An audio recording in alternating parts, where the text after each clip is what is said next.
In 1898, a team of spelunkers descended into the Mammoth cave system in Kentucky and discovered something that still haunts the geological records. Dr. Harrison Wells led the expedition into unmapped passages where they found webs spanning entire chambers and spiders the size of dinner plates guarding nests full of bones. The Smithsonian buried their findings, but the photographs survived. What they documented in those lightless depths challenges everything we know about arachnid biology. So, before we continue, make sure you subscribe and let us know where you're watching from. Thanks. I was assistant geologist to Dr. Harrison Wells when we received funding from the Smithsonian Institution to map the deeper passages of Mammoth Cave in October of 1898. Our team consisted of 6 men. Wells himself, a respected cave researcher from Harvard, whose previous expeditions to Carlsbad Caverns had made him famous.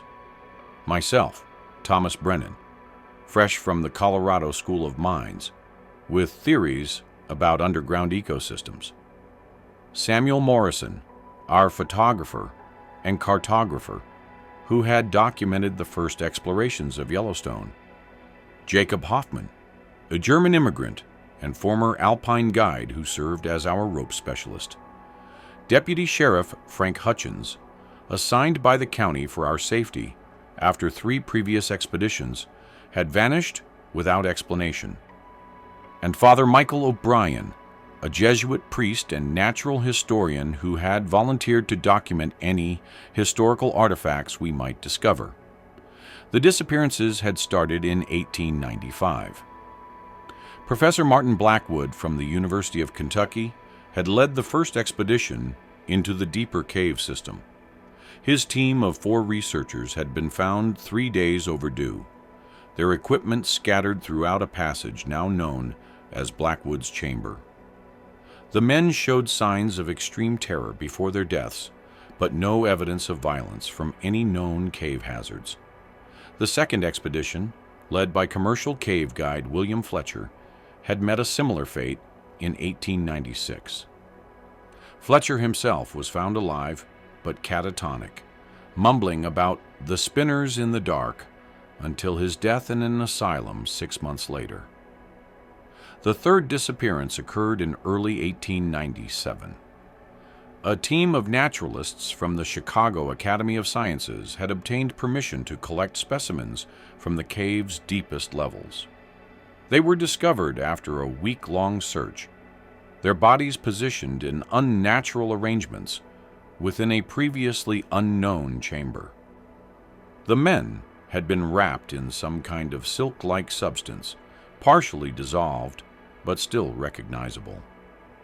Local authorities closed the deeper passages indefinitely, but the Smithsonian's influence reopened them for our scientific expedition. Our equipment was state-of-the-art for the period. We carried acetylene headlamps with backup calcium carbide, magnesium flash powder for photography, silk ropes imported from Switzerland and rated for alpine climbing, surveying instruments precise enough to map passages to the inch, and new electric hand torches powered by dry cell batteries, a revolutionary technology that gave us advantages previous expeditions lacked. Morrison's camera was a large format device capable of capturing detail even in dim conditions, along with a portable darkroom kit for developing plates underground. We brought provisions for 2 weeks underground, including tinned meat, hardtack, dried fruits, medical supplies, and enough lamp fuel to light our way through miles of virgin cave. Wells had studied the reports from the previous expeditions obsessively. He noted that all 3 teams had died in the same general area of the cave system, below the 300-foot depth mark, where the limestone gave way to older, more complex geological formations. The official cause of death was listed as exposure and cave-in. But Wells had found inconsistencies in the reports that suggested something else entirely. Mammoth Cave had been commercially operated since the 1830s, but the tourist routes covered less than 10% of the known system. Local guides spoke of passages that extended for hundreds of miles, connecting to underground rivers that flowed to unknown destinations. Indian legends dating back centuries told of spirits that lived in the deepest caves, entities that could trap men in webs of dreams and darkness. On our first day, we established base camp in a large chamber known as the Rotunda, about 150 feet below the surface. The chamber was spacious enough to hold our equipment and provided multiple passage options for deeper exploration. We spent the day testing our lights and ropes while Wells reviewed his maps and theories about the cave's formation. The temperature in the Rotunda held steady at 54 degrees Fahrenheit year-round.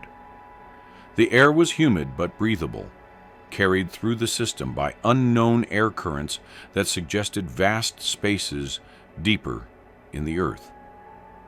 Our voices echoed strangely in the chamber, sometimes returning as whispers long after we had spoken. Morrison noted that his photographic plates showed unusual fogging when left exposed to the cave air, as if some unknown energy permeated the environment. On our second day, we explored the upper levels of the restricted area, mapping passages that had been sealed since the disappearances. We found evidence of the previous expeditions immediately. Broken equipment lay scattered inside passages, much of it showing signs of having been moved by something other than natural cave processes. In one chamber, we discovered a complete camp setup with gear arranged in precise geometric patterns that no human would create randomly. Deputy Hutchins examined the abandoned equipment with growing unease. "This gear was placed," he said, holding up a lantern positioned exactly in the center of a circle formed by other tools. Someone or something moved these items after the expedition ended. The arrangement was too deliberate to be the result of panic or accident. Each piece of equipment had been positioned with careful attention to spacing and orientation. The most disturbing discovery came in what had been Fletcher's final camp. His journal lay open to the last entry, written in increasingly erratic handwriting that deteriorated from careful script to desperate scratches. The final pages were barely legible.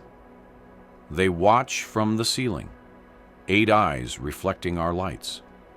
Sarah thinks I'm mad, but I know what I see. The webs are growing closer to our camp each night. God help us. They're learning our routines. We found Fletcher's camera equipment in a side passage, arranged in the same geometric pattern as the other gear. But Morrison discovered something the recovery teams had missed. Several photographic plates remained in the camera, undeveloped and sealed in their protective cases. When we developed them in our portable darkroom, the images showed shadows that didn't match any known cave formations.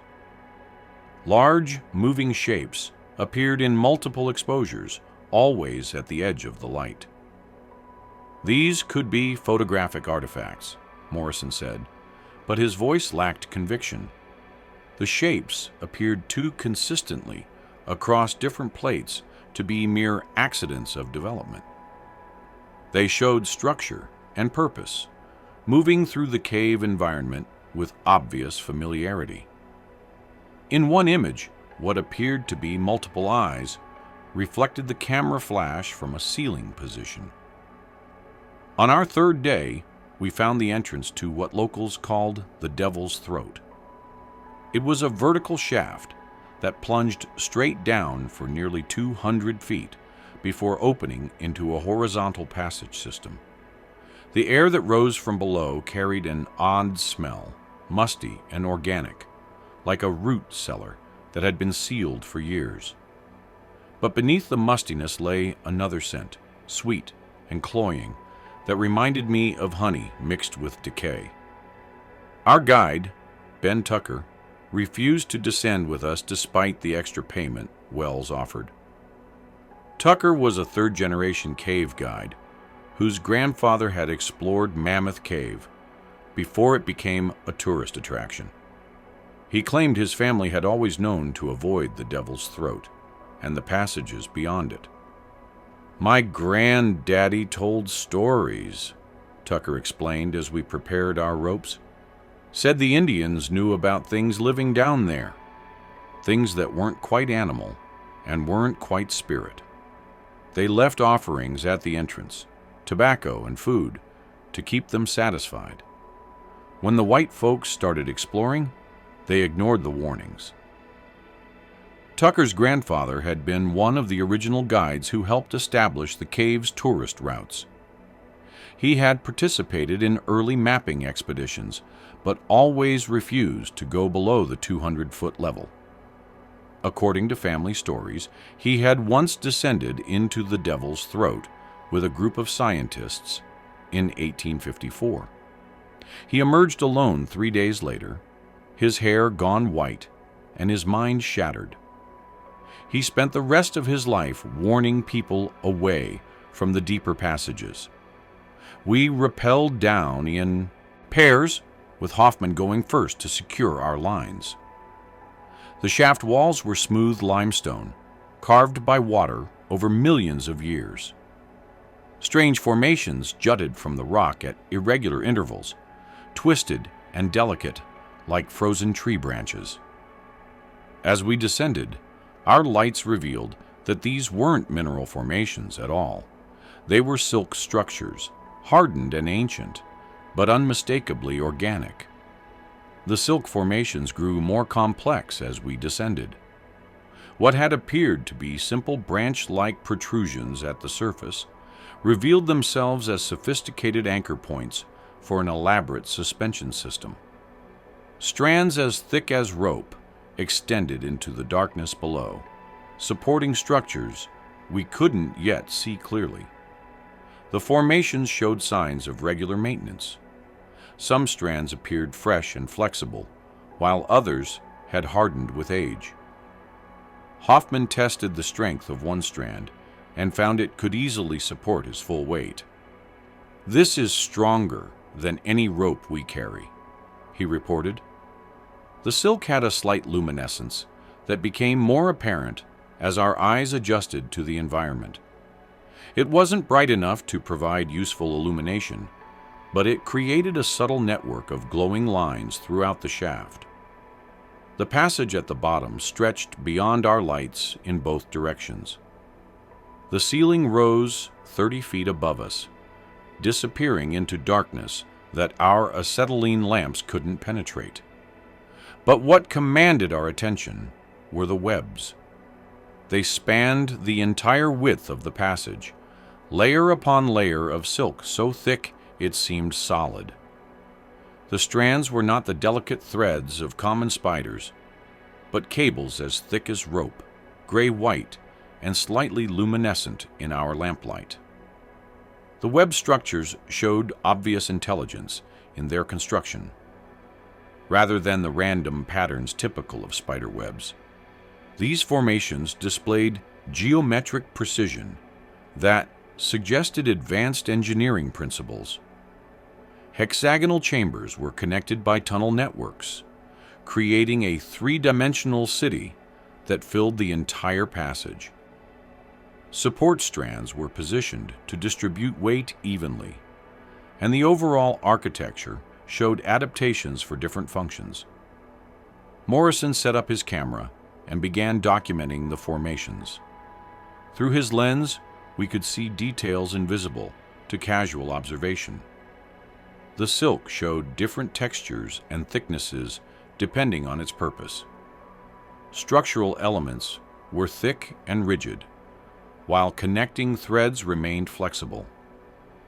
Some areas displayed patterns that seemed almost decorative, suggesting aesthetic considerations beyond mere utility. "My God!" Wells whispered, running his hand along one of the support cables. "The tensile strength of this material! No known spider could produce silk of this thickness or strength." But as he spoke, movement caught our lights deeper in the passage. Something large shifted in the shadows beyond our vision, disturbing the web structure in ways that created ripples throughout the network. The movement was clearly purposeful, not the random shifting of an animal disturbed by our presence. Something was actively navigating through the web system, following pathways invisible to our eyes. The disturbance patterns suggested multiple entities, moving in coordination, maintaining positions that kept them beyond our light while monitoring our progress. We moved forward carefully, cutting through the lower webs with our knives. The silk was incredibly tough, requiring real effort to slice through strands that appeared delicate. As we progressed, we found the remains of what the webs had caught. Bones lay scattered throughout the silk structures, some small like bats or rats, others disturbingly larger. Deputy Hutchins held up what appeared to be a human skull, yellowed with age, but showing clear signs of having been processed by something with powerful mandibles. "How old do you think?" he asked. Father O'Brien examined the bone with the expertise of someone who had studied human remains in archaeological contexts. Could be decades, could be longer. The cave environment preserves things differently.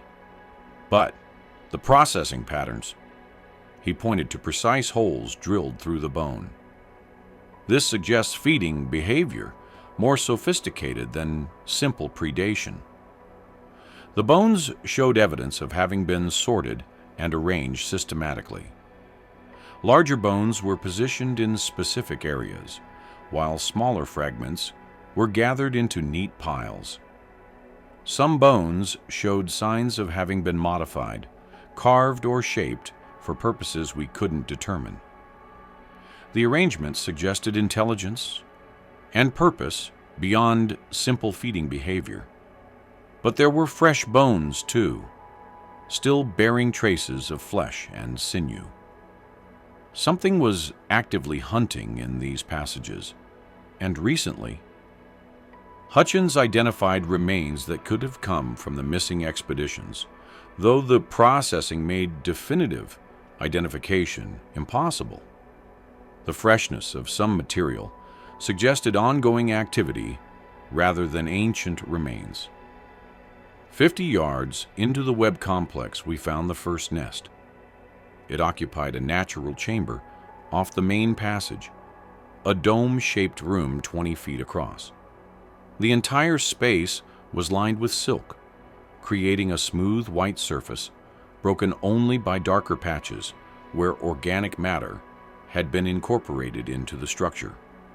In the center, a raised platform held dozens of egg sacs, each the size of a man's head and pulsing with internal movement.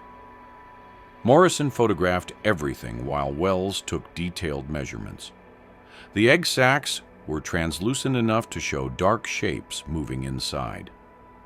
The movements were too large and coordinated to be typical spider offspring.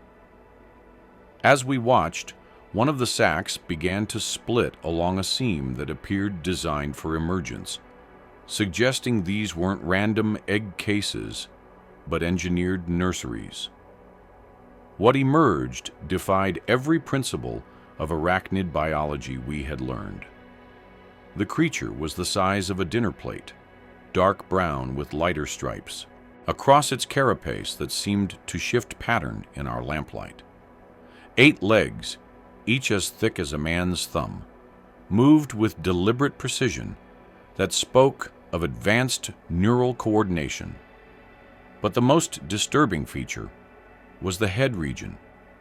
Instead of the simple eyes typical of spiders, this creature possessed compound eyes, like those of insects, multifaceted, and reflecting our lights like dark jewels. But these eyes were larger and more complex than any insect's, suggesting visual acuity, far beyond what should be possible for an arachnid. The creature's head also displayed what appeared to be additional sensory organs, structures that twitched and oriented toward us with obvious purpose. The newly hatched specimen paused at the edge of its torn sac and oriented toward our group with unmistakable intelligence. It raised its front legs and swayed them in what was clearly a communication gesture, not a simple threat display. The movement was accompanied by a sound, a complex chittering that varied in pitch and rhythm like a primitive language. Within moments, other sounds answered from deeper in the complex, suggesting a sophisticated communication network. "We should document and withdraw," Wells said, but his scientific excitement was evident. This was a discovery that would revolutionize not just arachnology, but our understanding of evolution and intelligence. Morrison worked frantically with his camera, capturing images of the creature and its nursery environment. The spider seemed to pose for the photographs, holding still and adjusting its position as if it understood what we were doing. Then Hoffman called from the chamber entrance, his voice tight with controlled fear. "Doctor, you need to see this immediately." We joined him at the opening, where his light illuminated something that made us all step back instinctively. Moving toward us through the web complex was an adult specimen, and it was enormous. This spider's body was the size of a serving platter, with legs that could span nearly 4 feet. But size wasn't the only difference from surface spiders. This creature moved with surprising grace through its silk domain, following pathways invisible to our eyes, but obviously familiar to it.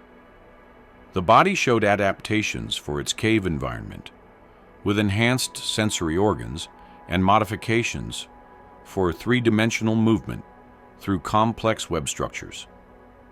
The creature's approach was methodical, not rushed. It paused every few feet and seemed to test the air with movements of its front legs, gathering information about our presence through senses we couldn't comprehend. The compound eyes reflected our lights like mirrors, creating an array of tiny flames in the darkness that tracked our movements with unsettling precision. As it drew closer, we could see fine details of its construction that spoke of evolutionary sophistication. The carapace was covered with intricate patterns that seemed to serve both camouflage and communications, functions shifting subtly in response to our lights. The legs bore specialized structures that allowed it to grip and manipulate its web environment with remarkable precision, including what appeared to be opposable appendages on the front legs. "Back to the main passage," Wells ordered, his scientific fascination warring with basic survival instinct. We retreated quickly, but the spider followed at a distance that suggested tactical thinking rather than simple pursuit. It moved along the ceiling now, demonstrating an ability to navigate three-dimensional space with ease that put our rope-dependent movement to shame. Other shapes moved in our peripheral vision, keeping pace with us through the web complex. The coordination suggested either hive intelligence or sophisticated communication abilities. As we retreated, more adult specimens emerged from hidden chambers throughout the area. I counted at least a dozen, ranging in size from dinner plate to wagon wheel, all moving with purpose and obvious intelligence. In the main passage, we found ourselves effectively surrounded. Adult spiders had emerged from concealed positions throughout the web complex, but they maintained a respectful distance that spoke of curiosity rather than aggression. Their movements were clearly coordinated, with individuals taking specific positions that suggested either learned tactics or instinctual cooperation, far beyond typical arachnid behavior. Deputy Hutchins drew his revolver with practiced ease, but Wells stopped him with a raised hand. "They're not attacking," he observed, his scientific training overriding his fear. "This appears to be investigative behavior." Indeed, the spiders seemed more curious than aggressive. Several approached to within 10 feet before retreating, each movement deliberate and controlled. One specimen spent several minutes examining Morrison's camera equipment with obvious interest. It positioned itself at various angles, seeming to study the device from multiple perspectives. When Morrison adjusted the camera settings, the spider reacted to the mechanical sounds with alert attention, suggesting acute hearing adapted to the cave environment. The largest spider we had yet seen positioned itself directly in front of our group. This magnificent specimen had a body nearly 2 feet across, with legs that could comfortably span 6 feet. Its coloration was different from the others, showing intricate patterns of dark red and gold that seemed to indicate status within their social structure. This apparent leader raised its front legs and began a complex series of movements, waving and positioning them in patterns that unmistakably resembled sign language. The gestures were deliberate and repeated, clearly attempting communication. The other spiders fell silent and still, as if observing a formal diplomatic exchange. The silence in the cave became absolute, except for the sound of our own breathing. Father O'Brien stepped forward slowly, his hands raised in a peaceful gesture that required considerable courage. "I know this sounds mad," he said quietly, "but I believe it's trying to communicate with us." The large spider tilted its front segment toward the priest and repeated its movements with careful precision, waiting for a response. O'Brien mimicked the gesture as best he could, raising his arms and moving them in approximate patterns.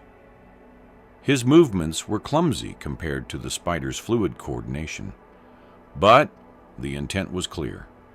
The response was immediate and dramatic. The spider lowered its front legs and backed away several steps, followed by all the others. They created a clear pathway deeper into the passage, an unmistakable invitation. The invitation presented us with an impossible choice. Every scientific instinct demanded we accept this unprecedented opportunity to study intelligent arachnids in their natural environment. But survival instinct warned against venturing deeper into their domain, especially given the fate of previous expeditions. Wells checked his watch and calculated our remaining lamp fuel. "We have enough light for another hour of exploration," he decided. "This opportunity may never come again." The decision to follow the spiders deeper into their domain was perhaps the most significant moment of my scientific career. We were crossing a threshold between the known and unknown worlds, guided by creatures that challenged everything we thought we knew about intelligence and evolution. The spiders led us through passages that became increasingly elaborate, their web constructions growing more sophisticated as we progressed. The architecture we encountered defied easy description. Some chambers contained what appeared to be storage areas, with carefully wrapped bundles suspended from the ceiling in organized patterns. Other spaces held what could only be described as workshops, where spiders manipulated materials with tool-like appendages we hadn't noticed on surface specimens.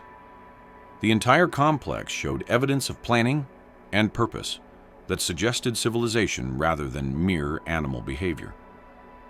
The spiders led us to what seemed to be the heart of their colony, a vast natural chamber that had been completely transformed by their construction. The space was easily 100 feet across with a ceiling that disappeared beyond our lights. Silk bridges spanned the open area at multiple levels, creating a three-dimensional city that pulsed with organized activity. Hundreds of spiders moved through this structure, from tiny juveniles to massive adults, all following invisible traffic patterns that prevented collisions or conflicts. At the center of the chamber, elevated on a platform that rose above the rest of the construction, sat what could only be described as royalty. This specimen dwarfed all the others, with a body the size of a wagon wheel and legs that could span 10 feet when fully extended. But what truly set it apart was its coloration and ornamentation. While the others displayed various shades of brown and gray, this creature showed brilliant patterns of red and gold that shifted like living flames in our lamplight. The queen, for that's what she clearly was, remained motionless as we approached, but we could feel the weight of her attention focused on our group. The compound eyes, each as large as a man's fist, reflected hundreds of tiny images of our lights. When we were within 20 feet, she began to move in a slow, rhythmic pattern that was clearly ceremonial rather than functional. The response throughout the chamber was immediate and synchronized. Every spider, regardless of size or position, began moving in harmony with their queen. The display was hypnotic and beautiful, a vast choreographed performance that demonstrated social coordination beyond anything known in the animal kingdom. We were witnessing the cultural expression of a species we hadn't known existed hours earlier. Morrison documented everything he could with his remaining photographic plates, but the images could never capture the full scope of what we witnessed. The chamber represented not just a nest or colony, but a functioning society with clear hierarchies, specialized roles, and cultural traditions. These creatures had achieved a level of social organization that challenged our assumptions about intelligence and consciousness. As our lamp fuel began to run low, the spiders seemed to understand our limitation without any communication from us. The large specimen that had first interacted with Father O'Brien approached again and performed a different series of gestures. This time, the movements clearly indicated direction back toward our entry point, accompanied by what seemed like expressions of farewell. But our departure was delayed by an unexpected discovery. As we prepared to leave, the queen descended from her platform and approached our group directly. Up close, she was even more impressive, her presence both terrifying and magnificent. She positioned herself in front of Wells and began a complex communication sequence that lasted several minutes. Wells, drawing on his background in animal behavior, attempted to respond appropriately. The exchange continued for nearly 10 minutes, with the queen clearly trying to convey something important. Finally, she turned and moved to a section of the chamber wall where several large bundles hung from the ceiling. Using her specialized appendages, she carefully lowered one bundle and placed it before our group. The bundle contained artifacts that changed everything we thought we knew about the history of human exploration in the cave system.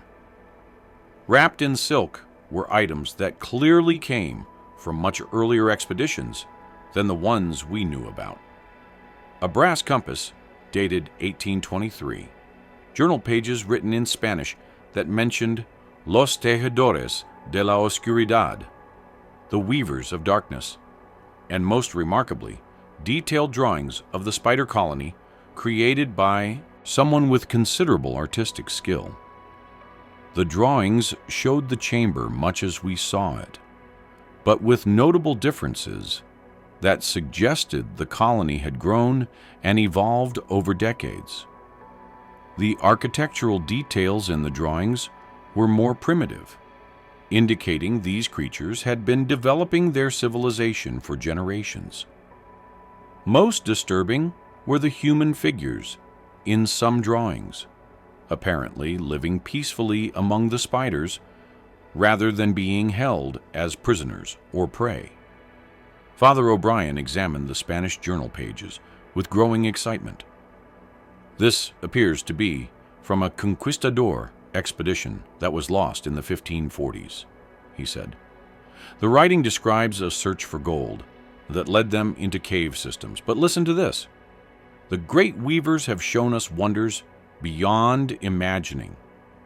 They are not beasts, but thinking beings with knowledge of the deep earth. We have learned much from them about the passages that run beneath all lands.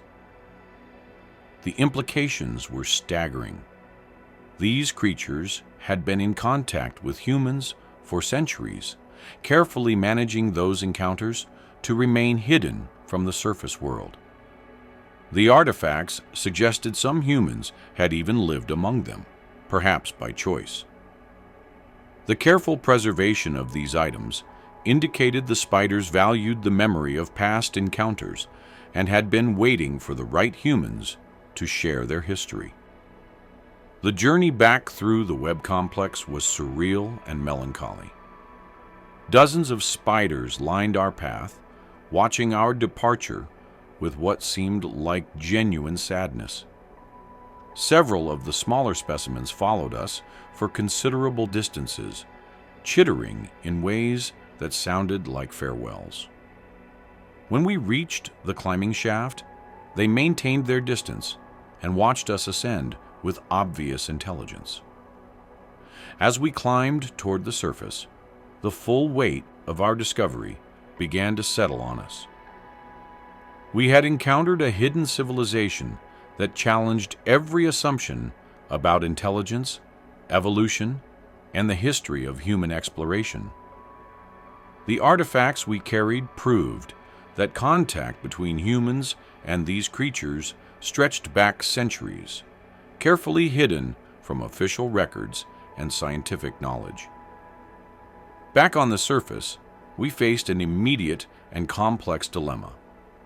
The discovery was potentially the most important scientific finding of the century, but it also carried enormous implications for public safety, tourism, and government policy. Wells decided to contact the Smithsonian immediately, sending a carefully worded telegram that summarized our findings in scientific terms without revealing the full scope of what we had discovered. Morrison worked through the night, developing his photographs in the hotel darkroom, producing clear images that documented creatures and constructions that challenged known biology and engineering. The photographs showed not just unusual animals, but evidence of technology and society that would revolutionize multiple scientific fields. We had proof of non-human intelligence evolving independently on Earth. The Smithsonian's response was swift and more comprehensive than we had expected. Dr. Marcus Fieldhouse arrived from Washington within 3 days, accompanied by federal marshals, government scientists, and a team of military specialists whose presence suggested this was being treated as a matter of national security rather than scientific discovery.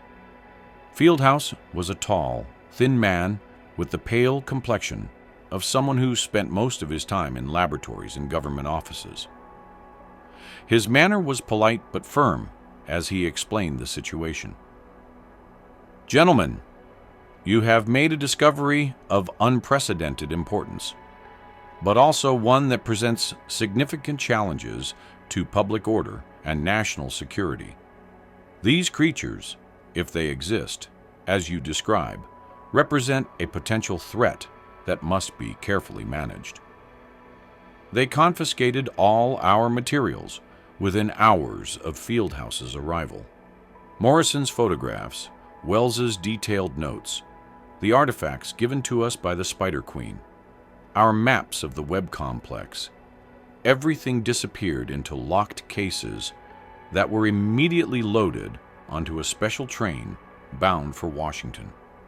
We were each interviewed separately by teams of specialists who seemed more interested in ensuring our silence than understanding our discovery. The interviews were thorough and intimidating. Government agents questioned us for hours about every detail of our encounter, but their focus seemed to be on identifying security risks rather than scientific implications.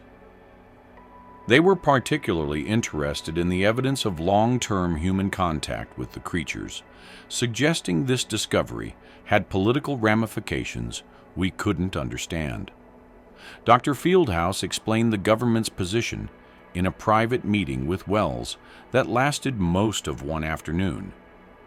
These creatures, regardless of their intelligence or peaceful intentions, represent an unknown factor that could panic the public if knowledge of their existence became widespread. Imagine the hysteria if word spread of giant intelligent spiders beneath one of Kentucky's most popular tourist attractions. The cave system would be closed indefinitely, the local economy would be devastated, and scientific study would become impossible due to public fear and interference. But the government's concerns went deeper than public relations. Fieldhouse revealed that our discovery was not entirely unprecedented. Similar encounters had been documented and suppressed at other cave systems across the country. The creatures we had met were apparently part of a much larger underground civilization that extended far beyond Mammoth Cave, representing a hidden world that had evolved parallel to human civilization.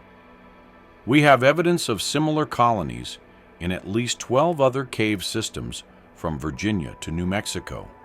Fieldhouse continued, each discovery has been classified and contained to prevent panic and protect ongoing research.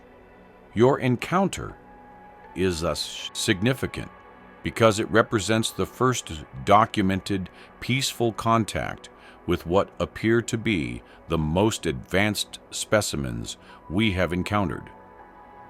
The scope of the cover-up was breathtaking. Government teams had been secretly studying underground arachnid colonies for decades, apparently since the first Spanish expeditions into American cave systems. The creatures' intelligence and technology had been developing alongside human civilization, carefully hidden from public knowledge, while maintaining occasional contact with selected individuals. Our official report, filed with the Smithsonian, described the discovery of unusual arachnid specimens of unknown species and recommended further study under controlled conditions. No mention was made of intelligence, organization, technology, or the creature's remarkable size. The photographs were classified as sensitive scientific materials and secured in federal archives where they would remain hidden from public view. But Fieldhouse's team had underestimated Morrison's thoroughness and Wells's determination.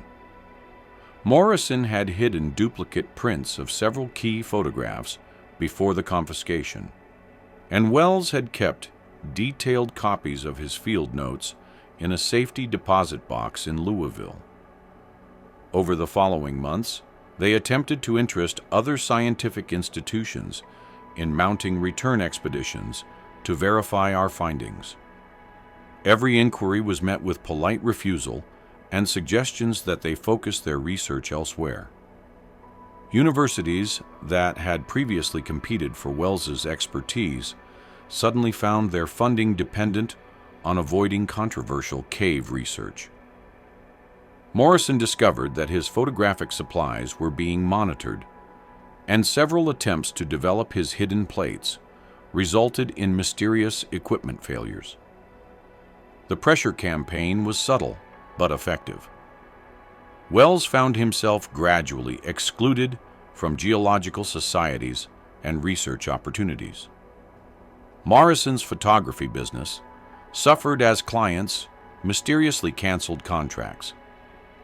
Even Father O'Brien faced pressure from church authorities to focus his research on more conventional archaeological projects. The message was clear. Silence was the price of continued professional existence. The cave passage where we made our discovery was quietly sealed 6 months later. The official explanation cited structural instability discovered during routine safety inspections, but local guides knew better. Strange sounds continued to emanate from the sealed entrance during quiet nights, and occasionally, large silk structures would appear in other parts of the cave system before being quickly removed by park maintenance crews.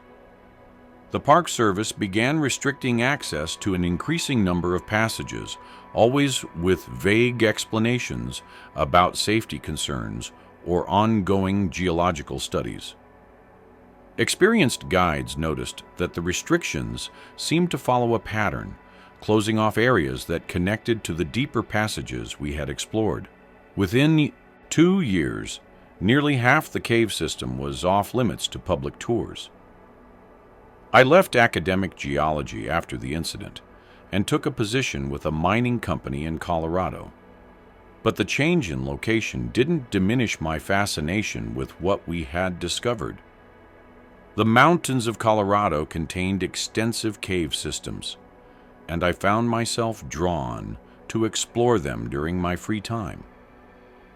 I never encountered anything like the Kentucky spiders, but I did find evidence suggesting we hadn't discovered the only hidden civilization in America's underground spaces. In a limestone cave outside Aspen, I found silk structures similar to those we had seen in Mammoth Cave, though smaller and apparently abandoned. The construction patterns were different, but showed the same geometric precision and engineering sophistication. Carbon dating suggested the structures were centuries old, indicating these creatures had a much wider distribution than even the government suspected. Wells continued his research through unofficial channels, corresponding with other scientists who had encountered similar mysteries. Through this underground network of researchers, he learned that our experience was part of a much larger pattern of discovery and suppression. Creatures of unusual intelligence had been documented in cave systems, deep forests, and remote mountain regions, but always with the same result: government confiscation of evidence and pressure for silence.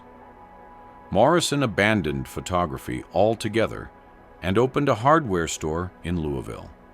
But he kept his hidden photographs and continued developing new images in a secret darkroom in his basement. Years later, he confessed to me that he had captured something in those final photographs that we hadn't noticed during our expedition.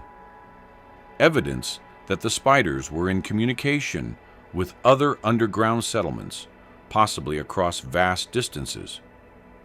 Father O'Brien was perhaps the most changed by our encounter. He became convinced that we had been privileged to witness one of God's hidden creations, beings who had evolved intelligence and society in the darkness, while humanity developed in the light. He continued to visit Mammoth Cave regularly until his death in 1923, always requesting access to the restricted areas and always being politely denied. In his private letters, which I inherited after his death, O'Brien described a growing conviction that the creatures we had met represented a test of humanity's wisdom and tolerance. He believed that our species was being evaluated by intelligences far older and perhaps wiser than our own, and that our response to their presence would determine our worthiness to share the earth with other conscious beings. 25 years have passed since that October expedition, and I still dream of the Spider Queen's compound eyes reflecting our lamplight. The dreams have become more vivid over time, not less, and sometimes I wake with the conviction that she was trying to tell us something important during that final exchange with Wells. Something about the future of both our species and the choices we would face as human civilization expanded into previously untouched wilderness. I wonder constantly what happened to the colony after we left. Did they thrive in their sealed domain, continuing to develop their remarkable civilization in isolation? Or did government agents find ways to eliminate what they considered a threat to human supremacy? The official silence suggests the latter, but I prefer to believe that somewhere in the darkness beneath Kentucky, ancient intelligences continue their patient work. Sometimes I read reports of unusual spider sightings in cave systems across the country, always quickly dismissed as misidentification or hoax. Park rangers speak quietly of areas where tourists are no longer welcome, where passages have been declared permanently unsafe for reasons that are never clearly explained.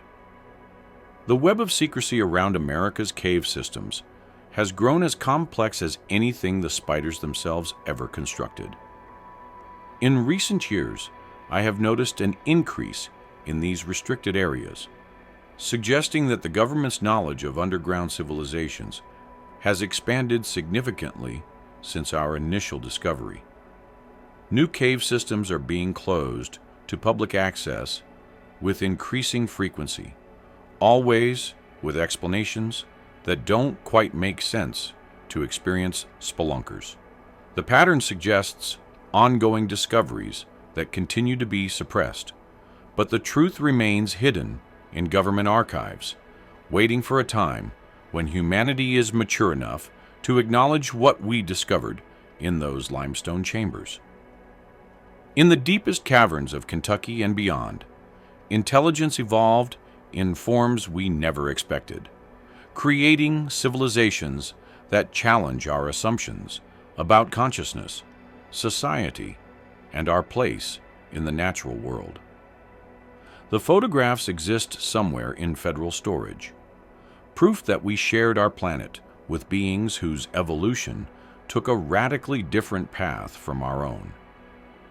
In the darkness below ground, where sunlight never reaches and human civilization seems impossibly distant, they continue their organized existence.